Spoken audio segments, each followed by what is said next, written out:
Salam sejahtera kepada semua rakyat Malaysia. Saya adalah burung Ababia, Nelson.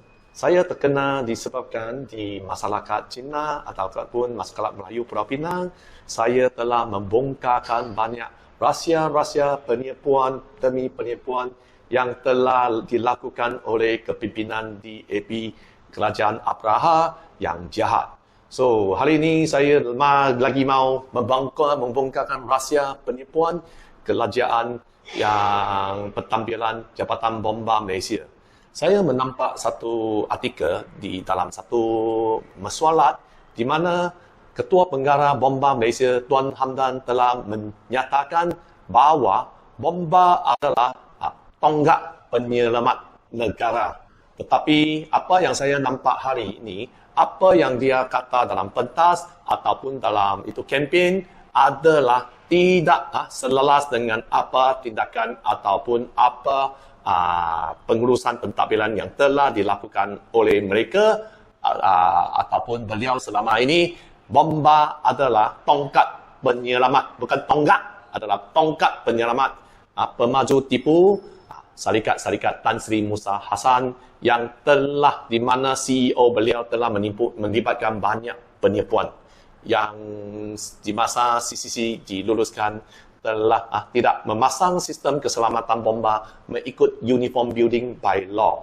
So, hari ini saya ada banyak soalan nak bagi masyarakat Malaysia tahu, terutamanya 34 juta rakyat Malaysia yang kini menghadapi masalah ekonomi disebabkan wabak COVID-19 ini. So, soalan yang pertama saya hari ini nak bawa tanya Jabatan Bomba dan memberi apa yang telah berlaku ke atas saya dan ke atas penduduk saya.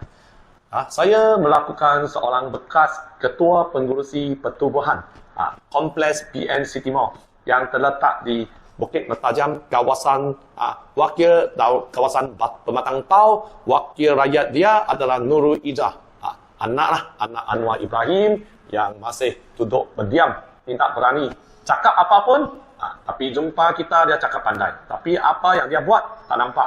Ini orang politik lah. Memang orang politik memang macam ni.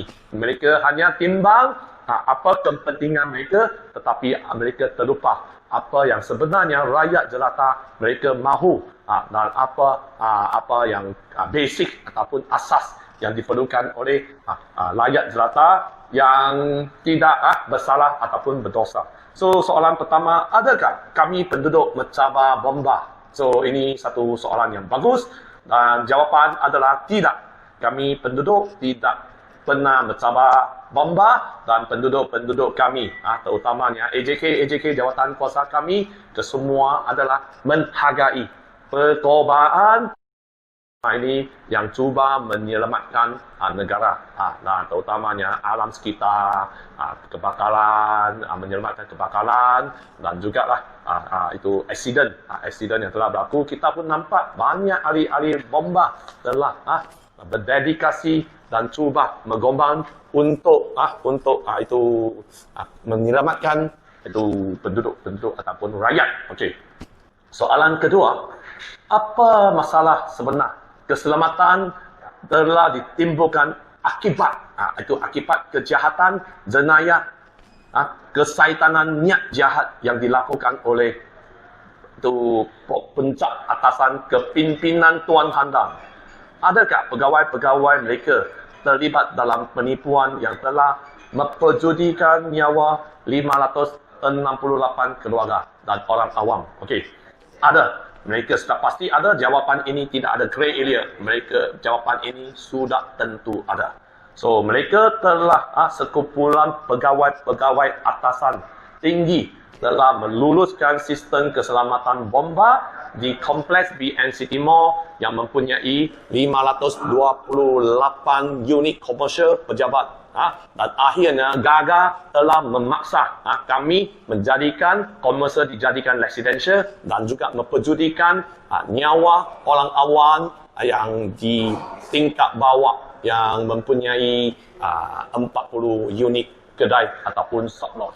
So, apa kesalahan yang bukti yang kukuh telah dilakukan oleh mereka?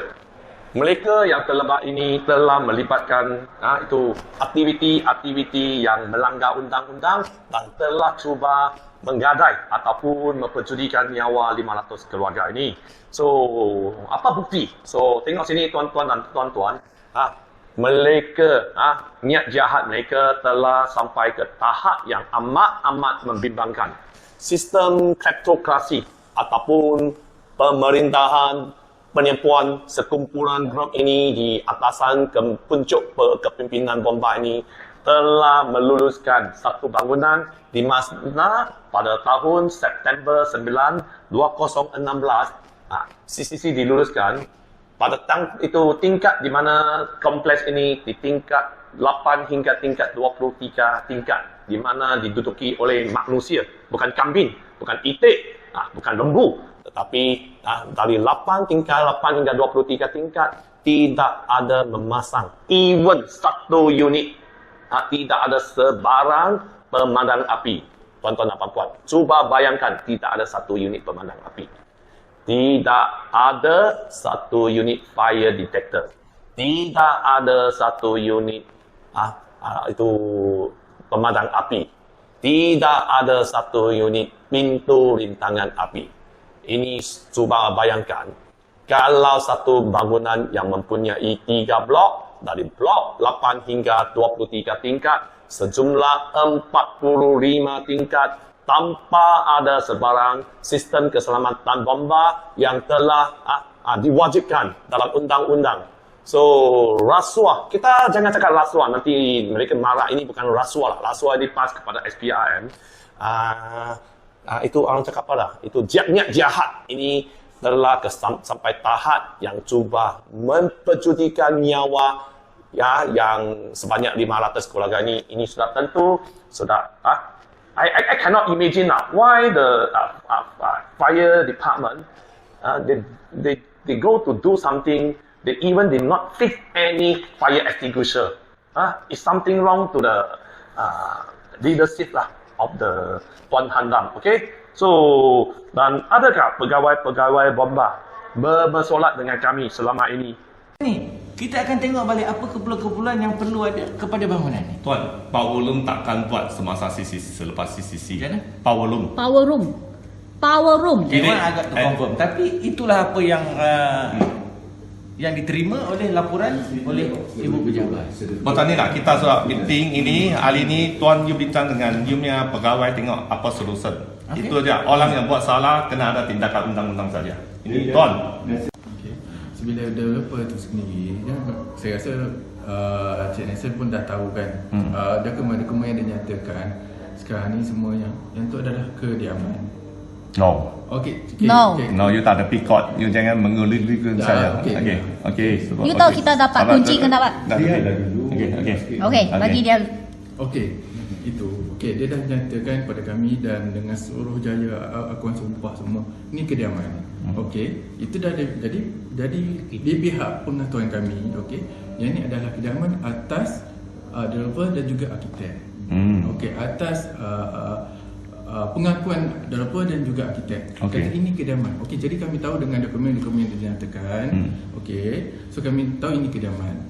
That's why kami proses ini sebagai kediaman. Ya. Itu that's the Tahu bila? Dapat apa tadi? Okey, teruskan. Okey. But in the end, kalau developer terjual pada end user sebagai commercial, that one we don't know. Okay, because kami dapat kita balik tuan. terbalik. Dia jual pada kami. Perniagaan. Komersial. Yes, in the end dia jual pada No, in the end, in the first day. In the first day. Itu yang saya boleh faham. Ini dia berikan. Tapi you tak salah tau. Ini dia berikan plan. Itu Okey. Dan pemaju telah menipu bomba. Demi kemungkinan besar lah. So dalam tingkat 7 tuan, tak ada sinema langsung. Dalam plan bomba, I think tuan tadi tu pun ada Dan apa tindakan yang dilakukan? So, actually, saya sudah ada banyak tahun pengalaman bermesolat dengan mereka. Mereka datang ke tempat saya. Mereka bukan nak menyelesaikan sistem keselamatan bomba mengikut Uniform Building Bylaw. Mereka tidak ada minat. So mereka hanya ada minat bermasalah dengan kami, hanya nak tahu. Kami tahu berapa banyak penipuan mereka dilakukan dan mereka nak cuba menutup. So setiap kali saya bermasalah dengan mereka, mereka akan tanya, you tahu ini, tahu itu, nanti mereka diam-diam pergi buat. So sebagai seorang yang penguat kuasaan ataupun seorang pegawai yang datang yang cuba nak menyiapkan satu laporan bomba yang bertauliah, yang penting ini, mereka sepatutnya bukan merujuk kepada apa seorang biasa, layman yang diberitahu oleh mereka apa yang berlaku. Sepatutnya jabatan bomba, pegawai-pegawai tinggi ini semua halusnya datang ke setiap tingkap dan buka plan kelulusan, pergi cek adakah sistem-sistem keselamatan ini, bomba ke semua ini dibuat atau dilukis ataupun dirangka mengikut Uniform Building by Law. So kami mendapatilah pegawai-pegawai bomba yang datang even dari Integriti Jabatan Bomba Malaysia Kuala Lumpur Putrajaya memang tidak orang cakap tidak berprofesional. Mereka macam nampak orang cakap tahu, orang yang datang ini memang kita memang orang yang datang ini kita memang amat gesarlah. Kita bersolat dengan sekumpulan pegawai yang mempunyai niat tak betul, yang datang bukan untuk selesaikan masalah-masalah yang ditimpukan dalam kompleks bangunan kami. Sebaliknya mereka datang nak cuba untuk membantu Syarikat Pemaju Tan Sri Musa Hassan mengawal ataupun menutup semua kes-kes penipuan yang telah dilakukan oleh pegawai-pegawai mereka selama ini, termasuk Pemaju, CEO Tan Ee Seng, dan juga termasuk arkitek yang cuba meluluskan CCC. So ini merupakan satu kenapa rakyat semara bomba, disebabkan bomba telah tidak melakukan mandat ataupun tugas tanggungjawab yang diamanahkan oleh rakyat. Selama ini mereka ambil gaji kami rakyat jelata adalah bos mereka, tetapi mereka telah memilih satu jalan cuba mengkhianat, menipu rakyat. Sehingga bangunan ini, sehingga hari ini masih mempunyai banyak tempat tidak memasang sistem keselamatan bomba mengikut Uniform Building by Law. Mereka cuba melanggar undang-undang. Mereka ingat mereka adalah kuasa syaitan yang rakyat jelata tidak berani tampil ke depan untuk melawan, tidak habis-habisan untuk kebenaran, untuk ajaran Tuhan. So, tuan-tuan dan puan-puan, kalau you berpegang kepada ajaran agama yang kuat, kita jangan takut. Walaupun anda seorang yang biasa, kamu haluslah, berani bersama saya tampil ke depan melawan. Sebab negara Malaysia ni kita ada banyak resources, kita ada minyak, kita ada barat, kita ada itu kelapa sawit, kita ada banyak resources, tetapi disebabkan pegawai-pegawai dalam sistem pengurusan pentampilan, bukan politik. Orang politik sudah tahu, kita sudah tahu banyak orang politik jahat. Tetapi kenapa orang politik berani jahat? Disebabkan sistem pengurusan pentadbiran negara kita, mereka tidak melakukan, menjalankan amalan mereka ikut undang-undang by law, tidak ikut ajaran Tuhan, dan tidak membela rakyat jelata yang membeli itu orang cakap gaji mereka selama ini. Gaji mereka adalah rakyat jelata membayar menerusi cukai. Cukai jualan, cukai pendapatan, dan cukai tidak langsung. So, kesemua ini sudah jelas kami adalah majikan mereka. Mereka haluslah berkhidmat untuk menjalankan tugas mereka mengikut undang-undang dan ajaran agama. Bukan ajaran syaitan. Okay. So, soalan ketiga, adakah pegawai bomba terlibat dengan penipuan, niat jahat? Cuba menutup apa yang sebenar berlaku selama ini. Ya, betul. Kami telah melaporkan itu aduan demi aduan pada tahun 2016 bulan Disember. Tahun ini sudah masuk 4 tahun. Selama 4 tahun, pegawai-pegawai bomba yang datang ke bangunan kami ataupun bermesolat dengan kami telah melibatkan penipuan. pejabat. Tipu kerajaan adalah rumah. Tipu kerajaan adalah rumah. Kami terperangkap. Kami terperangkap. Pemaju jual pejabat. Memaju jual cepat. Tipu kerajaan adalah rumah. Tipu kerajaan adalah rumah. Kami teraniaya. Kami tertekan. Pemaju tipu. Pemaju tipu. Layan, jang. Pemaju tipu. Pemaju tipu. Kami tertekan. Kami tertekan.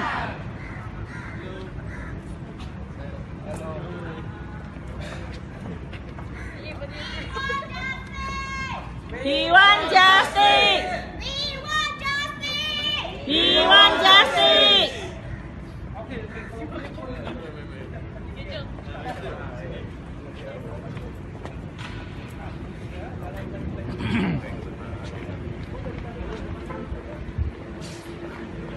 Nah, hip sao ini. Hip apa? Boleh hip video ah? Ha, hip. Boleh hip video? Hip video ha? Đó cơ hip sao ini. Oh ya, we can see. Yes.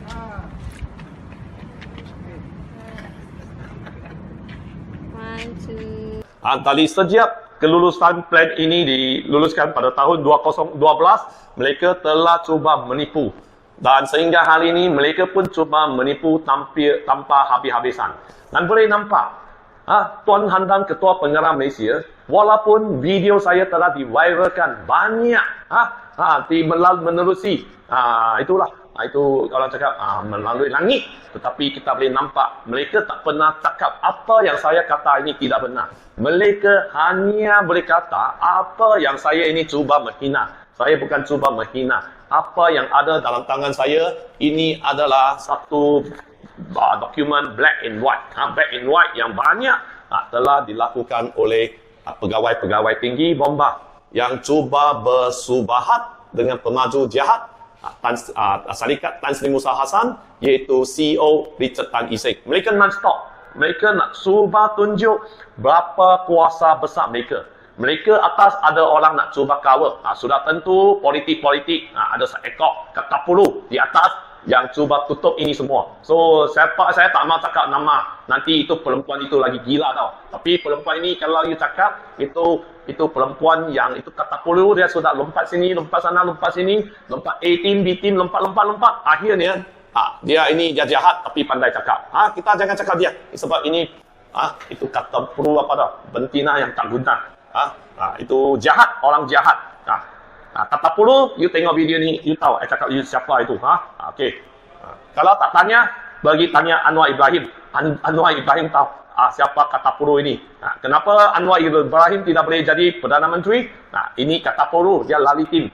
So akhirnya, Anwar sehingga hari ini, tiap-tiap hari sana kela-kela dia nak undi. Saya pun harap lah, waktu satu hari Anwar Ibrahim boleh jadi Perdana Menteri lah. Sebab kesen dia lah, sudah lama dia nak cuba nak jadi Perdana Menteri.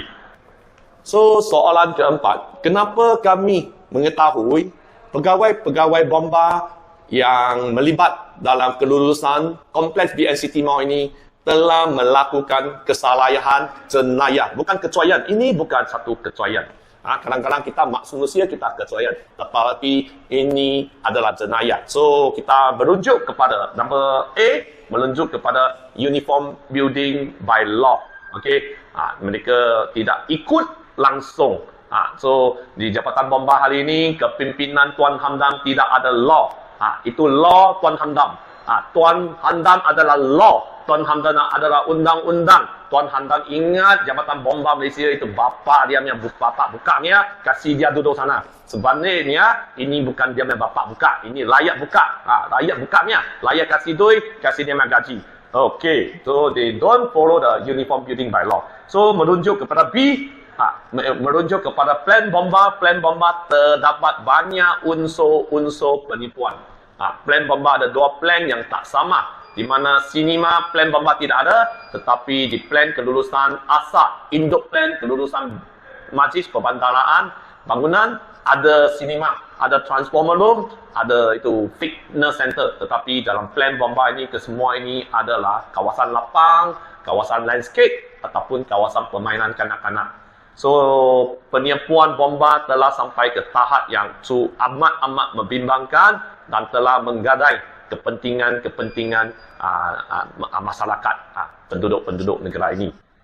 Perjudikan nyawa lah, ini nyawa. Nyawa banyak 500 keluarga. Cuba bayangkan, kalau berlaku kebakaran besar-besaran dari tingkat 25, 8 hingga 23 tingkat. Kalau tuan-tuan dan puan-puan, cuba bayangkan, kalau ibu awak, bini awak duduk di tingkat 20, sekiranya berlaku kebakaran di tingkat 10, tanpa ada pemadam api, tanpa ada alarm, tanpa ada pintu rintangan api, itu bini dan emak awak tidak boleh lari turun ke bawah. Sebab tidak ada pemadam api di tingkat 10, mereka adalah suka untuk menginform apa kebakaran telah berlaku, telah melebar dan menyebabkan itu masa emas untuk melarikan diri telah miss. Itu telah terlambat, satu.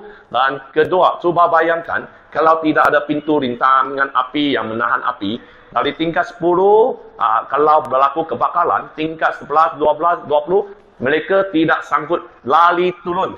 Sebab tidak ada pintu rintangan api, tidak boleh menahan api yang merebak besar-besaran ataupun asap yang banyak. So, cucu awak, anak awak yang masih kecil, kanak-kanak, tidak boleh tahan asap dan terus lemas mati.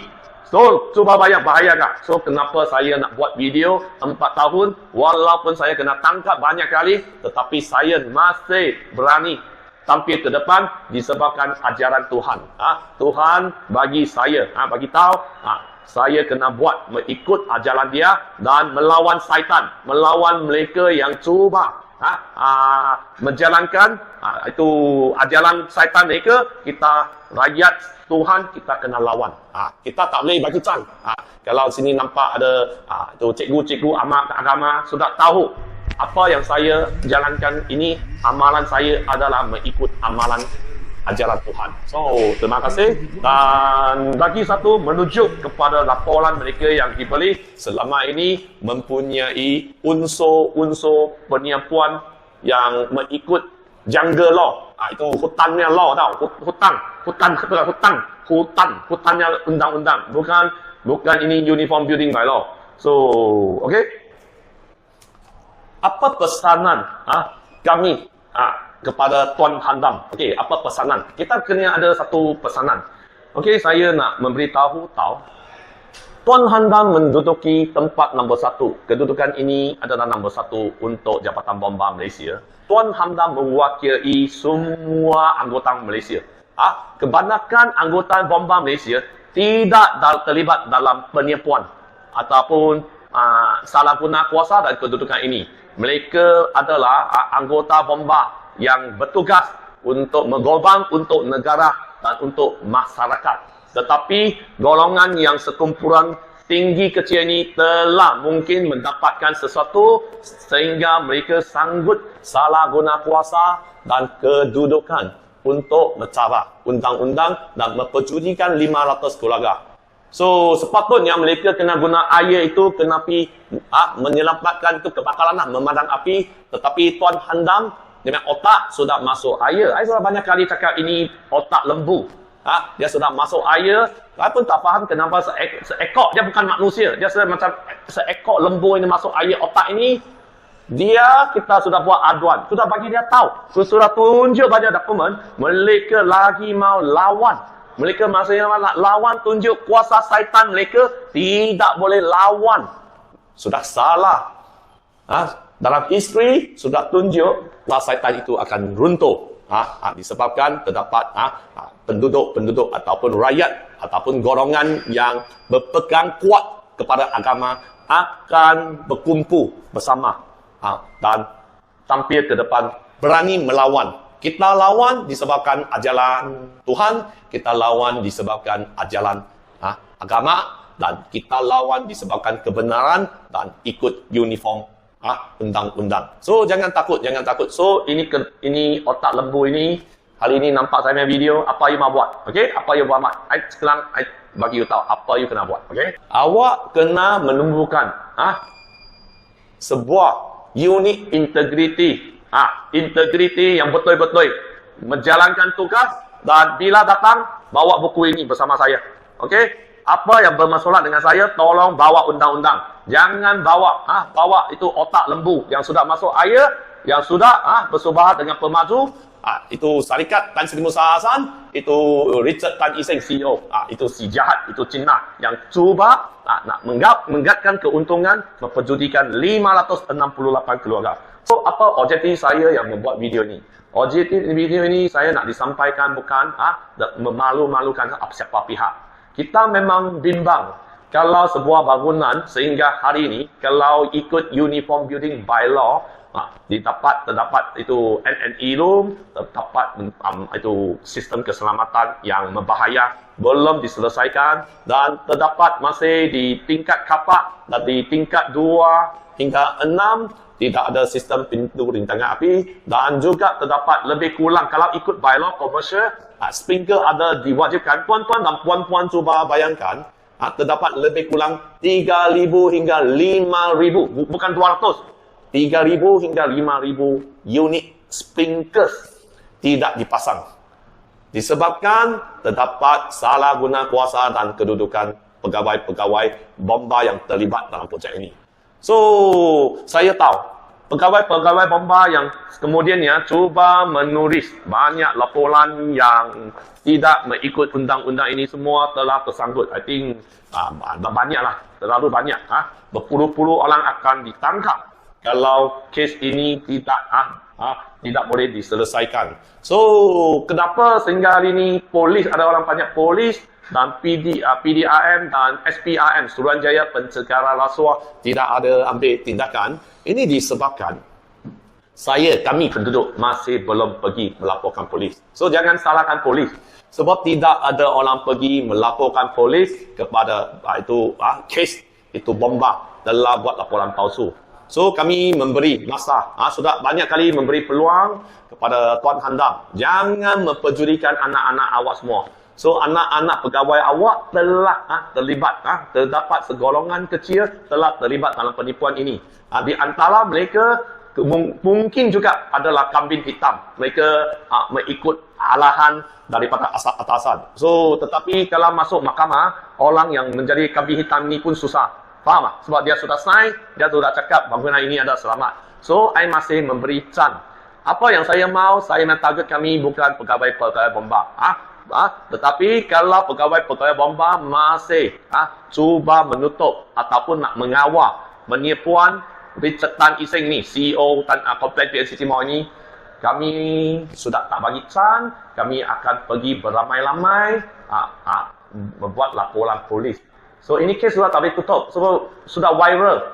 Saya pun sudah viral beratus-ratus ribu rakyat Malaysia sudah nampak. Tapi dengan hati baik, kami nak memberi peluang untuk pegawai-pegawai bomba yang telah buat tipu, membetulkan keadaan ini. Kalau masih enggan, masih nanga atau nakal, masih nak tunjukkan kuasa syaitan anda ini semua, I think tidak lama lagi pegawai-pegawai yang terlibat akanlah dibawa ke mahkamah. Sudah tentu kuasa rakyat, kuasa Tuhan akan tampil ke depan dan memperbetulkan ke semua masalah ini. So, dengan akhirnya, saya nak memperingatkan kepada Tuan Handam di itu hierarki pentadbiran negara ini ataupun hierarki itu sistem Malaysia ini, siapa harus taat. Okey, siapa adalah di itu peringkat tertinggi. Di peringkat hierarki yang tertinggi adalah negara yang berdaulat, mengikut perlembagaan di raja-raja ini. Kita peringkat yang tertinggi adalah yang di Pertuan Agong. After yang di Pertuan Agong adalah Raja-Raja Melayu. So, Tuan Handam sebagai penjawat awam kena selalu taat kepada yang di Pertuan Agong, yang Raja-Raja Melayu, dan kemudian adalah rakyat jelata 34 juta ini adalah bos, sebab kita bayar cukai. Baru sampai Perdana Menteri Malaysia. Okey, Perdana Menteri adalah di bawah disebabkan rakyat adalah majikan mereka. Mereka sendiri kata rakyat adalah bos, After Kementerian Malaysia, itu Perdana Menteri, baru sampai Menteri itu perumahan lah. Menteri Perumahan. Mana Menteri Perumahan? Nampak banyak video lagi mau tutup mulut ah. Senyap, jangan. Ini tugas awak, bukan tugas saya. Kalau you tak mau jalankan tugas awak, bayar gaji untuk saya. Okay? Dan baru sampai itu hari-hari bomba. So, akhirnya saya masih nak menyatakan kuasa rakyat. Kita kena bangkit. Kita jangan takut pegawai tinggi, even ketua bomba Malaysia yang cuba menipu. Kita lawan. Kita lawan sampai mereka tahu kuasa rakyat tidak boleh dimain-mainkan. Dan mereka sentiasa kena ingat, walaupun rakyat, walaupun saya buat banyak video, kita jangan ingat kita pandai. Kita jangan ingat kita kuasa besar. Di Malaysia ni semua orang kena taat kepada negara dan sentiasa taat setia kepada yang di-Pertuan Agong. Daulat tuanku, daulat tuanku, daulat tuanku. Ampun, ampun, ampun tuanku. Terima kasih. Saya Burung Ababil Nelson. Terima kasih. Di sini saya buat sedikit tambahan. Semua hari-hari bomba lah, tengoklah. Utamanya pegawai-pegawai yang jadi kambing hitam dalam kompleks BICT bawah ini. Berilah tekanan kepada orang atasan. Tangkaplah itu si Jahan di Cetan Iseng. Orang ini banyak jahat. Dia pun buat banyak laporan polis palsu menangkap saya sehingga menghantar saya ke Tanjung Labutan. So, kesemua ini adalah satu anak IAI yang serius dan penduduk-penduduk kami telah kena banyak tipu oleh orang jahat ini selama ini. So, jangan salah guna oleh pegawai tinggi. Walaupun dia ketua bomba Malaysia, atau kalau dia tak mengikuti ajaran agama, kita tidak boleh ikut. Saya di sekolah saya pernah kaji sejarah Islam 2 tahun. So sebelum zaman Jahiliyah, sebelum Nabi Muhammad, itu Arab sana huru hara, tidak ada law. So selepas Nabi Muhammad datang dan selepas Islam, negara Arab pun sudah jadi sekarang negara yang baik. So ajaran Islam ataupun ajaran agama sentiasa diutamakan. Jangan ikut ajaran syaitan. Kalau kita nampak sesuatu sudah terpesong daripada kebenaran ataupun lari daripada ajaran Tuhan, kita kena memperbetulkan apa yang telah berlaku. Zaman ini adalah zaman moden. Negara Malaysia ini negara bersyukur, yang Malaysia yang berbahagia. Tapi kalau terdapat itu orang cakap golongan ataupun orang jahat mengikut syaitan, kita tidak boleh setuju. I tahu I banyak kali kena tangkap, tapi kita tidak boleh setuju. Negara Malaysia ini negara tercinta, negara yang disayangi oleh kami semua. Saya dilahirkan di Malaysia. Bila mati, orang tanya saya nak mati di mana, saya juga mati di Malaysia, dibumikan di Malaysia. Tanah yang disayangi, tanah tumpah darah saya ini. Terima kasih. Jom. Ya, cheers. Okay, bye. Hidup, hidup! Hidup, hidup! Hidupkan SPM Baru! Hidupkan SPM Baru! Tangkap, tangkap! Tangkap, tangkap! Tangkap pemaju tipu! Tangkap pemaju tipu! Tangkap, tangkap! Tangkap, tangkap! Tangkap polis, tutup kes kita! Tangkap polis, tutup kes kita! Siasat, siasat, siasat! Siasat, siasat, siasat! Siasat pegawai polis tutup kes kami! Siasat pegawai polis tutup kes kami! Hidup, hidup! Hidup, hidup! Hidupkan Malaysia Baru! Hidupkan Malaysia Baru! Terima kasih! Terima kasih!